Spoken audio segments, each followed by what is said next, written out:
Assalamualaikum warahmatullahi wabarakatuh. Saya Yudi Pramuko, tukang donat di YouTuber tertua di semesta.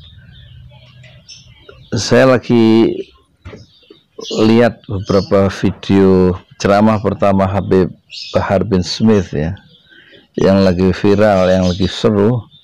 Tapi terus saya berhentiin dulu, saya ke ini mana, ke tukang las, karena memang mau bikin gerobak untuk ngasih makan orang yang perlu makan habis lebaran. Ini lihat videonya ya. Saya mau ke Bang Ujang nih, tukang las, mau bikin gerobak. Habib Bahar lagi rame, tapi saya mau bikin gerobak. Assalamualaikum. Assalamualaikum. Assalamualaikum. Bang Ujang, nggak ada ya. Nih 14. Saya mau bikin gerobak. Ini gambarnya nih. Gerobak harapan untuk nanti ngasih keliling. Selain jualan di hari yang lain juga saya ngedarin makanan matang untuk diambil prasmanan oleh penduduk yang perlu makan. Tapi Bang Ujangnya kemana ya? Assalamualaikum, Bang Ujang. Wah, nggak bisa, bahan-bahannya tutup katanya, jadi mau beli nggak bisa. Besi-besinya, tukang besinya pada tutup habis lebaran paling. Ya udah, ngurusin ini aja deh, ngurusin Habib Bahar yang ditangkap lagi. Baru sehari lepas langsung ditangkap lagi pagi-pagi. Kita lihat ya, apa isi ceramahnya, ada berapa poin ya. Begitulah Indonesia saya, Indonesia kita, Indonesia Anda. Itu video saya. Jadi urusan saya urusan gerobak ya. Jadi kalau ingat Habib Bahar dijemput polisi dan masuk penjara lagi, itu saya ingat waktu saya kuliah di Ma'had Utsman bin Affan, belum lama sebelum saya jadi YouTuber, kira-kira pertengahan 2018 ya. Habis subuh saya ngaji Nahwu Shorof, tata bahasa Arab gitu, pakai bukunya karya Ustadz Aceng Zakaria itu, yang sering nulis buku Nahwu Shorof, yang orang Persatuan Islam Garut, yang ngajarkan Nahwu Shorof ke saya waktu itu di kelas. Habis subuh, setiap subuh itu saya kan di asrama di Bambu Apus itu, Jakarta Timur. Itu namanya Ustadz A.M. Furqon. Tiba-tiba di sela-sela pelajaran, kira-kira jam 6, kan jam 6 udah selesai, setengah 6 kira-kira, Pak Ustadz A.M. Furqon bicara innalillahi begitu. Dia ngeliat HP-nya, jadi Pak Fatwa, A.M. Fatwa meninggal. Ada kabar itu. A.M. Fatwa ini orang yang sangat vokal ya, mengkritik rejim Soeharto, sebagaimana Habib Rizik itu mengkritik keras rezim yang sekarang ini. Jadi zamannya Pak Harto itu setidaknya ada 2 orang minimal ya, yang sangat terkemuka mengkritik pusat kekuasaan secara frontal, secara langsung ya, lewat mimbar-mimbar ceramah. Itu A.M. Fatwa ya, anak didiknya Ali Sadikin, itu pernah di pegawai Pempros, kemudian dipecat karena frontal terhadap pemerintah. Kemudian di akhir itu dikembalikan lagi hak-hak sebagai pegawai negeri dan dibayarkan gajinya berapa puluh tahun gitu, 30 tahun kalau nggak salah. Itulah seorang politisi yang istiqomah ya, mengkritik rejim Pak Harto itu yang pertama. Yang kedua tentu ini Ustadz Abdul Qadir Jailani. Ustadz Abdul Qadir Jailani juga mengkritik itu, bolak-balik masuk penjara. Abdul Qadir Jailani orang yang berani seperti A.M. Fatwa. Jadi kalau Abdul Qadir itu ulama Betawi.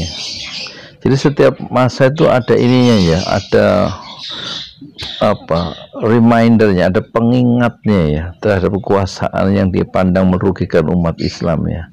Nah sekarang masa sekarang ada dua juga yang terkenal ya, termasyhur, yang Allah bikin termasyhur. Satu Habib Rizik yang sedang diisolasi, entah oleh siapa diisolasi di Arab Saudi, nggak bisa pulang ya. Nah, terus yang kemudian yang kedua Habib Bahar Smith nih, baru pulang sore terus ceramah malam, paginya dijemput lagi. Jadi karena isi ceramahnya ya bukan karena PSBB. Kalau karena PSBB ya Bamsud, Bambang siapa, Susatyo yang kemarin bikin konser amal tentu dijemput polisi ya, karena apa berkerumun, dan dia menyediakan diri. Bamsud itu, salahkanlah saya katanya dengan kejadian ini. Dia minta netizen tidak menyalahkan para artis, tapi salahkanlah saya. Nah kalau dia merasa salah, itu harusnya diurus sama polisi. Tapi kan polisi memiliki perlakuan yang berbeda terhadap ketua MPR atau DPR apa MPR sih, Bambang Susatyo itu, dengan polisi menyikapi Habib Rizik yang memiliki sikap frontal terhadap kekuasaan ya. Kalau Bamsud kan berada di dalam kekuasaan, bersekutu dengan pemerintah ya, dari Golkar kan berkoalisi partai pendukung pemerintah ya, tentu perlakuannya berbeda, bisa dilihat dari segi itu ya.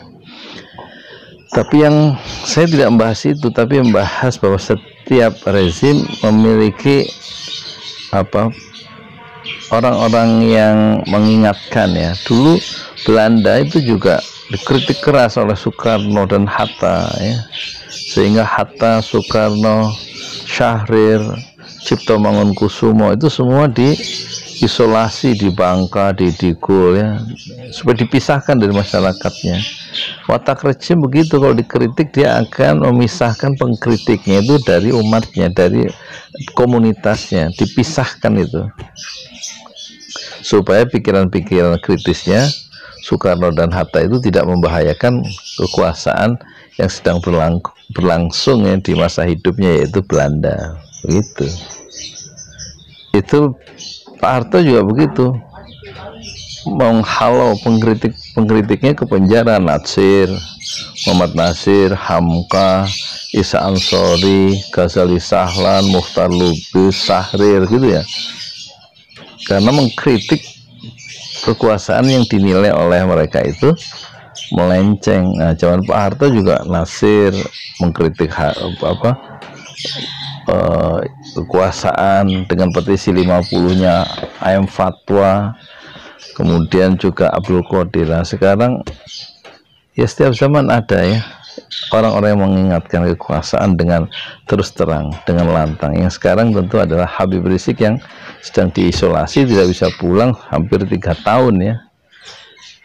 Ya dibanding Pak Nasir 4 tahun 6 bulan atau ya, Hamka 2 tahun 3 bulan, Hatta itu hampir berapa tahun ya, hampir 10 tahun kalau nggak salah ya. Soekarno di Flores itu berapa tahun ya, diisolasi oleh kekuasaan yang terganggu ya. Jadi kita hanya berpesan terhadap Habib Rizik dan juga Habib Bahar Smith ya. Kalau dilihat dari perspektif sejarah, yang menyelamatkan perjuangan hanyalah 2 saja, istiqomah dan kesabaran dalam berjuang. Dan yang menang biasanya yang dizalimi, yang memperjuangkan hak itu yang menang ya.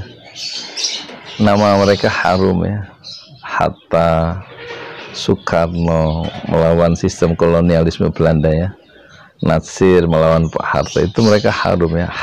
Kemudian siapa, Abdul Qadir Jailani, kemudian AM Fatwa, polisi-polisi yang kemudian menang memperkarakan mereka, yang menjadi alat penguasa, tidak dikenal dalam sejarah, termasuk penguasanya itu memiliki catatan yang kurang baik ya dalam lintasan sejarah politik Indonesia modern dulu.